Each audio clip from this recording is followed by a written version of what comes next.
Hey guys, Ermis555 back here with DarkVulpine1. Yep. And yeah, we're going to be discussing the ban list. We just did part 1. This will be part 2, which we'll be talking about the excuse me, cards that went to 1, or the restricted cards, if you want to call them that.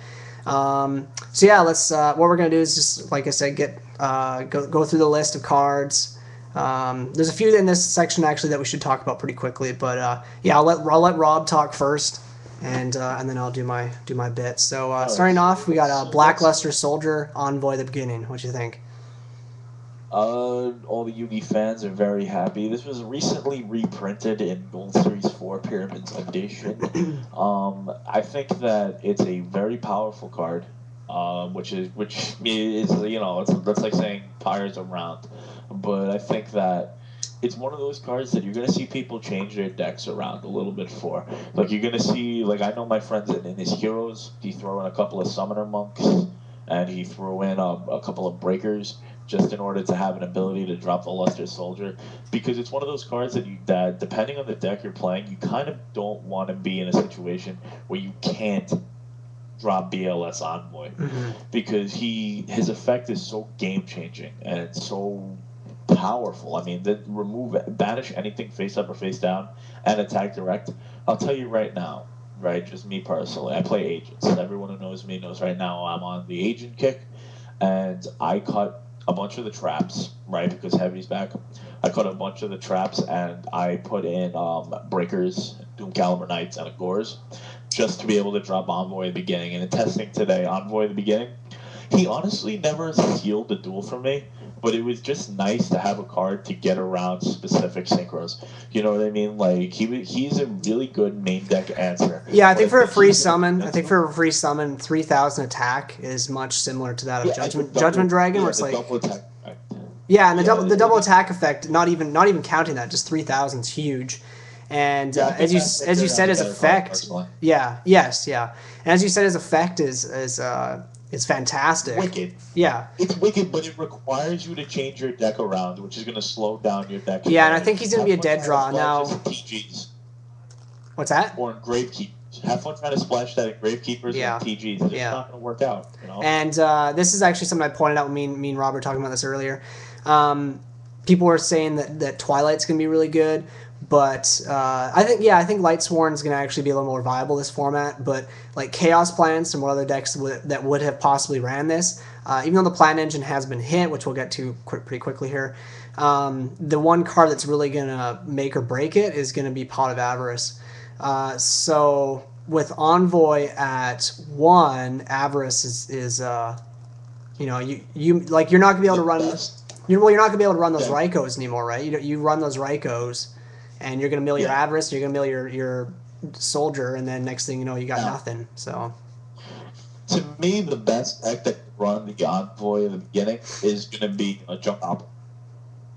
Well, yes, but Junk Doppel got hit so hard, like it's going to... It did get hit hard, but that deck could actually run the Warrior Returning Alive, which can bring the Luster Soldier back to your hand. Yeah, which is true. Like, it can bring it straight to your hand if it's melt, and they have other targets like Doppel Warrior, Junk Synchron, DD Warrior Lady, possibly if you're playing side deck that. Yeah. So I think that's the best deck to use Envoy, but that deck lost a lot of pop by other formulas. Yeah, in my opinion, I think we all knew that Blackluster was probably coming back because it was in gold. If you didn't pick one up like me, then you're retarded because its value is just going to keep jumping. So I'm kind of hooped. It's like $7 for the original. Yeah. Anyways, you can always just pull one, I guess.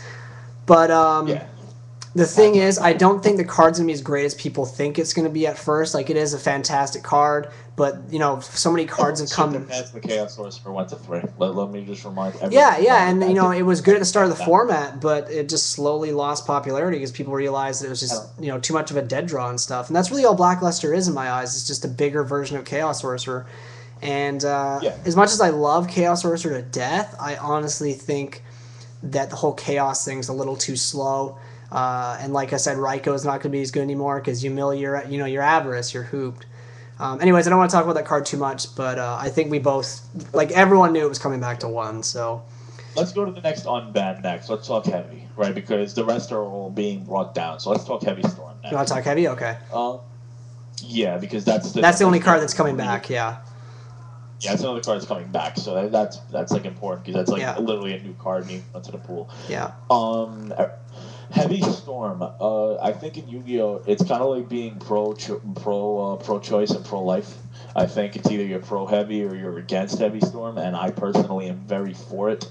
I'm also very for Dark Hole. I'm very for Torrential Tribute, and I'm very for Mirror Force. I call these cards regulator cards. Yes. They regulate the fact that you can't just spam the crap out of one part of the field. Unless you drop Stardust Dragon. Stardust Dragon... He's going to be so good this format. To get over Stardust stuff. Yeah, he's going to be good. He's going to be fantastic this format. Over him, you know? Yes. You can punch over and then do it. You know what I mean? Heavy Storm, though, is a game changer, right? It's going to change the amount of cards like that are being played. Personally, I've already lowered my trap lineup tremendously. Yeah, and even if you do run lots of traps, the thing is you might run even one or even two Starlight Roads, and you're not, there's a chance you might not open up with those. And if you don't draw your Starlights, and you can only set like one trap each turn. Three back row, you're like, okay, I'm going to obviously show you that I have Starlight. So all you have to do is worry about two of these, because Starlight doesn't hit that much. Yeah. Okay, Starlight hits cards, doesn't hit that much, okay? You know what I mean? The people think, oh, well, it hits this, and this. And I'm going to say, I'm going to look you right in the face and go debunk. Debunk hits the same number of cards that Starlight Road hits. Starlight Road's going to be very, very good this format, though, and just because of some of those cards you named off. Yeah, it is. It's going to be very good to run. The thing is that if anybody thinks that, oh, yeah, well, all those decks that play 19 traps like TGs and Worms are just going to be able to play fucking, sorry for the cursing, are just going to be able to play Starlight Roads in place of some of their traps. I'm like, that's wonderful. I would love for you to take out some of those Horn of the Phantom Beasts or some skilled things and put in the Starlight Road. You know why? Because that means that I don't have to worry about those cards. So guess what? Your deck is way less consistent. Yeah, and if you open up two Starlight Roads, then it's like whatever. Those are dead. Okay, you open up two Starlight. Starlight Road's still going to be great. It's still going to be great, but it's not going to be as huge as it was that format that it first came out when Heavy, Trunade, Cold Wave, and MST were all at one. So, anyways, enough about Heavy Storm. Everyone knew that card was going to probably come back, and Trunade got banned, which we already talked about. So, let's move on to the cards that are all going down to one. There's tons of them that were at 2 or 3, and they all just got hit pretty hard. First one's Debris Dragon. Okay. What do you think about that? I think that it's just one of the plant hits that doesn't neuter the deck. You know what I mean? If they were to ban Fluffy, which is my nickname for Dandelion, which as you know, I said I'm surprised they didn't do it. Yes, but if they were to do that, there is no plant deck. Yeah, plants are dead. There's no plant deck. Yeah. Dandelion is the plant deck. You know what I mean? And with only one Debris, it leaves less. It's not that easy to just go, I'm going to go debris, Dandy, Black Rose, fill my field up like crazy. You're going to have a lot. That whole Foolish Burial Debris Dragon play is going to be a lot more hard. It's going to be a lot difficult to pull off. Now, we'll just move on to the next one because, Debris is not something we'll just quickly fly through these because none of these are really that huge. Except for the Samurai ones. And the Samurai ones, we'll talk about those because those ones were pretty big. Okay. Next is Lonefire 1. Now, I'll just say something about this really quick. It was either Lonefire 1 or Dandy banned. And it was Lonefire 1, not Dandelion banned, which I think makes sense. The good news and bad news for plant players is that whole Reborn Lonefire play is still viable. The only big thing with it now is that when you do that play, you have to remove from play the Dandelion now, not that second Lonefire that's not going to be in your deck anymore. Put your hands on Lonefire the Sea Dragon. Yeah, but the other nice thing about that is because Debris Dragon went to 1, Dandelion's really not that big of a deal anymore. So I still think the bottom card in the list, which we'll get to, which is the one I'm the most upset about, but I guess it had it coming.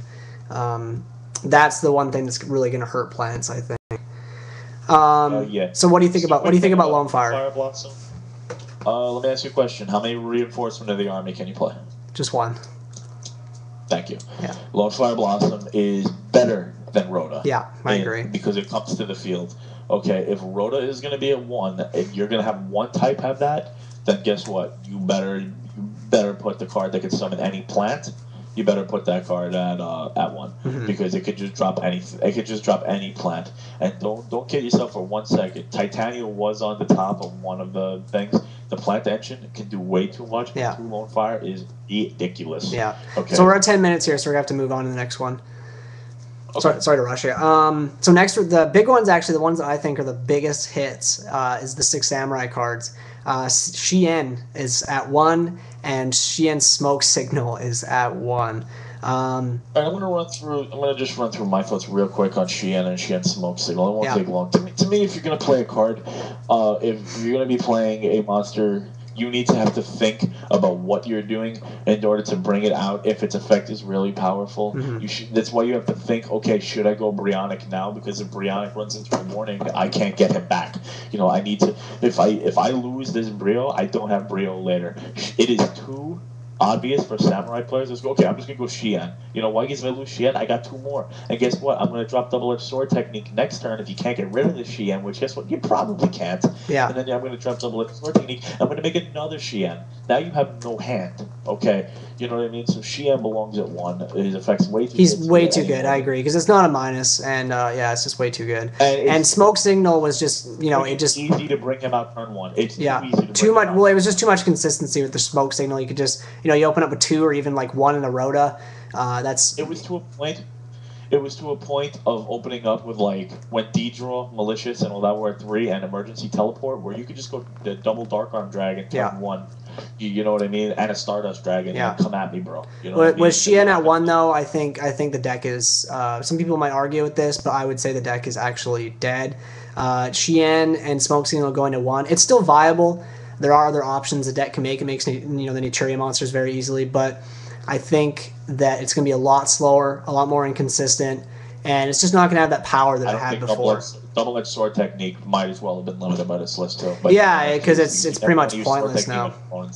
Yeah. So the next 2 cards we'll talk about really quickly is Tech Genius Hyper Librarian. I knew it was going to 1. The card needed to go to 1. It's stupid. And then the other card. Yeah, that was obvious. So we're not even going to talk about that one. And then the next one, of course, is Formula Synchron. Now, Formula, I was a little surprised about. I thought that was maybe going to go to 2, not 1. And for all you Formula Monarch players out there, other than the fact that you're, especially since Fishborg got hit, and that was really one of the biggest things was, you know, Formula Monarchs. Unfortunately, Formula Monarchs are dead. Monarchs in general are kind of dead. I really don't know how else you could play them now. But yeah, we're not going to talk about that too much.